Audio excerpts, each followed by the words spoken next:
अब जाओ यहाँ से, तुम लोग फैसले करोगे।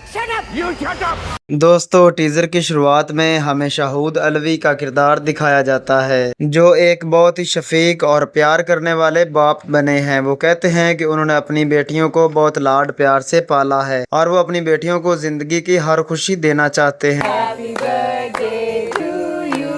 और मैं अपनी बेटियों को जिंदगी का हर रंग, हर खुशी देना चाहता हूँ। इनकी 3 बेटियां हैं जो इनकी जान हैं। शाहूद अलवी चाहते हैं कि उनकी बेटियां जिस घर में भी जाएं वहां उनकी बहुत ज्यादा इज्जत और कदर की जाए। लेकिन कहानी में ट्विस्ट तब आता है जब एंट्री होती है सबा फैसल की, जो इस ड्रामे में एक बहुत ही रौबदार और सख्त मजाज माँ का किरदार अदा कर रही हैं। इनके 3 बेटे हैं और वो बड़े फख्र से कहती है कि मेरे तीनों बेटे मेरे असूलों पर चलते हैं और मेरे सामने सर झुकाकर खड़े रहते हैं। मेरे 3 बेटे, मेरी खुशकिस्मती नहीं, मेरी तरबियत है। वो हमेशा मेरे सामने सर झुकाकर खड़े रहते हैं। दिलचस्प बात यह है कि सबा फैसल चाहती है कि उनके तीनों बेटे एक ही घर में शादी करें, यानी वो तीनों ही बहुएं एक घर से लाना चाहती हैं। मैं सोचती हूँ कि तीनों बहुएं एक ही घर से हैं। एक तरफ बेटियों का मान रखने वाला बाप है और दूसरी तरफ बेटों पर फख्र करने वाली सख्त मिजाज सास है। अगर बात करें स्टार कास्ट की तो शाहूद अलवी और सबा फैसल के साथ साथ कई नए और बेहतरीन चेहरे भी इस ड्रामे का हिस्सा हैं। इस ड्रामे को 7th स्काई एंटरटेनमेंट के बैनर तले अब्दुल्ला कादवानी और असद कुरैशी ने प्रोड्यूस किया है, जिसका मतलब है कि प्रोडक्शन क्वालिटी और डायरेक्शन हमेशा की तरह लाजवाब होने वाली है।